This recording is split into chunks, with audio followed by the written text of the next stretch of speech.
Mais comme la conscience est partie, on retrouve tout doucement ce que ça signifie. Non, non. Donc moi, je suis rentrée en contact avec mes ancêtres. Moi, j'ai pas de vision, j'ai pas tout ça. Tous les matins, j'offre de l'eau. Tout simplement. J'ai commencé à offrir de l'eau. Quand j'étais en Belgique, parce que je viens de Belgique, j'avais le jardin, donc j'offrais de l'eau par terre. Mais depuis que je suis en appartement, j'étais obligée de faire un petit sanctuaire. Et là-dedans, je verse de l'eau j'ai fait ramener un bol du Cameroun, là, en terre battue, et j'offre de l'eau. À la fin du mois, quand j'ai mon salaire, j'achète ma bouteille de vin, j'achète ma banane, j'achète les bougies, et je parle à mes ancêtres. Je me présente, moi me dois, fille de, jusqu'à ce que je m'arrête. Voici l'eau que je suis venue vous offrir. Voici le vin que je vous offre. Buvez-la. Donnez à vos frères, à vos sœurs. Donnez à ceux à qui appartient cette terre, là où je vis ici. Je n'ai pas le droit de m'adresser aux ancêtres des autres. Je ne peux pas. Ce ne sont pas mes ancêtres. Mais entre eux, là-bas, ils peuvent se parler. Donc, eux, ils peuvent parler. J'offre la banane et j'allume l'encens. Comme je n'ai pas l'encens qui vient du Cameroun, en général, je fais brûler les feuilles de laurier. C'est très bien. Il y a 6 mois, quand j'avais décidé de venir ici, à m'installer en France, à Reims,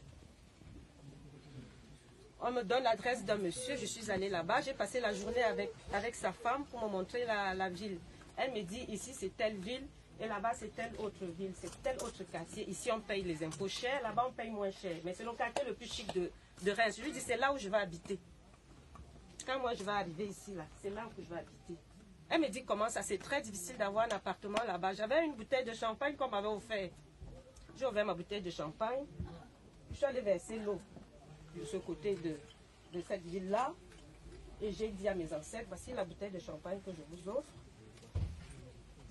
Vous allez la boire, vous allez partager avec vos frères et sœurs et vos mamans, que je ne connais pas les noms. Et vous allez surtout donner aux gens à qui appartiennent cette terre. Et moi, je veux un appartement quand j'arrive ici, dans cette ville. Je suis arrivée à Reims, j'ai déposé mon dossier. Quand la dame ouvre sa bouche pour me demander où est-ce que tu vas habiter, la première ville qu'elle propose, c'est Cormontreuil. Et c'est là où j'avais fait mon rituel. Il n'y a pas les noirs là-bas, par exemple. Il n'y a pas la racaille. Il n'y a pas les arbres. Il n'y a pas... Là, quand on m'appelle pour me donner la maison, je lui dis, elle a tellement eu peur de moi. Elle me dit, mais tu fais quoi? J'ai dit, non, je parle à mes ancêtres. C'est comme ça que ça se passe. Et pendant que je préparais mes papiers, il y a le papier de mon fils était perdu. Je ne savais pas où j'avais mis ça. Je pensais que comment j'avais fait le déménagement, mes affaires étaient dans un stockage là. Je ne savais pas où j'avais. Et je me suis fâchée un matin, j'ai commencé à parler à la maison. J'ai appelé me doigt, c'est ma grand-mère. Me doigt, où sont les papiers? Je sais que mes papiers sont passés où? Comment je vais commencer? Et puis je me suis tue. J'ai commencé à faire autre chose. Et dans la journée, vers la soirée, mon cœur me dit, ah, il va commencer à faire froid. Il faut que tu ailles un peu regarder, tu ailles fouiller tes affaires là-bas pour voir s'il y a des pulls et des gilets pour les enfants et toi. Quand j'ouvre le box, je vois un sac. C'était les papiers. Les papiers que je cherchais depuis 2 mois. Donc j'ai dit, depuis que moi j'ai commencé le culte de mes ancêtres là, le matin quand je me réveille, comme l'initié disait, quand j'ouvre ma porte là, le soleil est devant là, je me renouvelle. Je me renouvelle. Je suis nouvelle. L'énergie du soleil là renouvelle toutes les cellules de mon corps. Et j'ouvre ma vie au bonheur. Je récite, moi-même j'invente. Comme on a tout perdu, on va prendre où? Où est-ce qu'on prend? Donc c'est chacun qui fait un peu son truc. Et depuis que moi j'ai commencé ça, depuis 2 ans, 3 ans que moi j'ai commencé le culte des ancêtres, je crie le matin, à midi, j'ai trouvé un nouveau boulot, mes collègues ont commencé à embêter, j'ai pris l'eau. J'ai seulement dit que je verse ça sur vos cœurs, ça éteint le feu. C'est toi qui crées. Calme. Calme. C'est comme ça. Je disais à quelqu'un, moi je pouvais faire 9 jours de Ave Maria. Tu n'as même pas la solution, dis que non, tu as mal fait.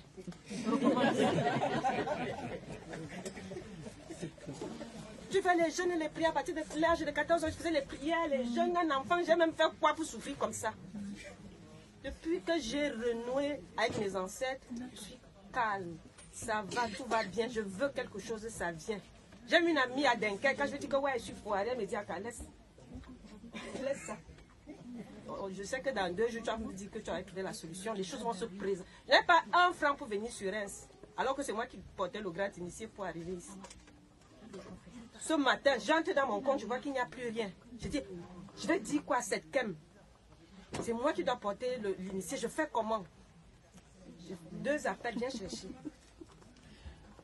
Nous sommes à la fin du mois, personne n'a plus d'argent. Donc, ce que je veux dire ici, on a demandé comment faire pour amener nos frères. Il faut savoir que le temps est venu et le temps est propice. Quand on venait, j'ai pris une dame à qui je lui ai parlé, elle s'est mise à pleurer. Elle me dit, je dis, va renouer avec ton père.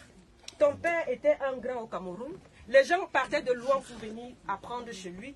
Tu as un père comme ça et toi tu souffres. Moi j'avais fait une photo devant la maison de ton père. J'ai mis sur Facebook.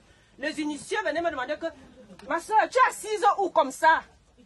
Et toi c'était ton père. Tu ne bénéficies pas de ça. Je suis arrivée chez toi, j'ai vu les Vierges Marie. Où est la photo de ton père là, dans ton père? Pourquoi c'est les autres? Elle me dit que merci. Dès qu'on rentre là, je m'en vais faire. Je dis, quand ça te dépasse, tu vas donc au Cameroun, tu vas donc lui offrir à boire, tu donnes à manger au village, ainsi de suite. Là, les choses, ça fonctionne. Ça fonctionne. Ça fonctionne. Ça fonctionne. Hein. La paix là. Ouais, dors. Dors bien. Je suis arrivée dans l'appartement qu'on m'avait donné. J'ai trouvé qu'il y avait les trucs bizarres là-bas. Une nuit, les bruits. Le soir, là, j'ai pris le sel. J'ai mis dans toute la maison. Le matin, j'ai dit au sel que tu aspires toutes les énergies négatives qui sont dans cette maison. Le matin, j'ai ouvert les fenêtres, les portes. J'ai dit, allez, sortez de ma maison. Maintenant, c'est moi, je m'installe ici. Et depuis là, c'est calme. Plus rien. Tu entres chez moi, c'est bon. J'ai pris l'huile rouge, je mets partout, pas l'huile d'olive. L'huile de palme, comme diabolise tous les jours à la télé là. Chez nous, comme ça. Même quand je bénis mes enfants, l'huile de palme. Là, dans ma langue, c'est l'huile des morts. Donc c'est notre huile sacrée. C'est pas l'huile d'olive. C'est elle qui m'a ramené mon huile de palme. Je dis que je veux que ce soit pressé à la main pour être sûr que c'est la bonne huile. Ce n'est pas trafiqué. Donc, moi, c'était ça. C'est ce que je voulais partager avec vous. Ça marche. Le retour aux sources, ça marche. Ça dépasse les 9 jours de prière de Marie. Tu marches à genoux comme ça là. Tu pries comme ça. Ça dépasse ça. Voilà.